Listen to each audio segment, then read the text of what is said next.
அந்நிய மக்களுக்கு முன்பதாக கர்த்தர் நம்ம தலையை உயர்த்துவார். ஆமென், ஆமென். அந்நிய மக்களுக்கு முன்பதாக கர்த்தர் நம்மளை மேன்மைப்படுத்துவார். இந்த இடத்துல ஆண்டவர், இந்த இடத்துல ஸ்தோத்திரம், அந்நிய மக்களே அவங்கள பார்த்து சொல்றாங்க, கர்த்தர் உங்களுக்கு பெரிய காரியத்தை செய்தார், கர்த்தர் உங்களுக்கு பெரிய காரியத்தை செய்தார். இன்னைக்கு நம்மளை பார்க்குறவங்க சொல்லுவாங்க, ஸ்தோத்திரம், அந்நிய மக்கள் சொல்லுவாங்க, ரட்சிக்கப்படாத மக்கள் சொல்லுவாங்க, புறஜாதிய மக்கள் சொல்லுவாங்க, ஸ்தோத்திரம், நீ வணங்கின தெய்வம் உன்னை கைவிடலைன்னு சொல்லுவாங்க. நீ சிந்தின கண்ணீருக்கு உங்கள் கடவுள் நல்ல பதில் கொடுத்தாருன்னு சொல்லுவாங்க. நீ அழுததுக்கு, நீ புலம்பினதற்கு, நீ வேதனைப்பட்டதுக்கு உன் கடவுள் உன்னை நல்லா வச்சிருக்கிறாருப்பா, உன் ஆண்டவர் உன்னை நல்லா வச்சிருக்கிறாருப்பா, உன் ஆண்டவர் உன்னை உயர்த்துவாருப்பா, உன் ஆண்டவர் உன்னை ஆசீர்வதிப்பாருப்பா அப்படின்னு சொல்லுவாங்க. அல்லேலூயா, ஆமென். இந்த ஆசீர்வாதமும் வேணும் நமக்கு. ஆமென்.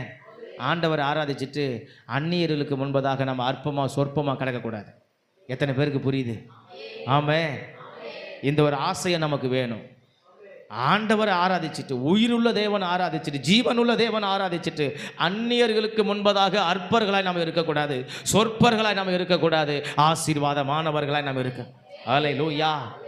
அப்போ கர்த்தர் நம்ம கண்ணீருக்கு பெரிய காரியத்தை செய்வார். நம்ம கண்ணீருக்கு கர்த்தர் பெரிய காரியத்தை செய்வார். எங்க செய்வார்?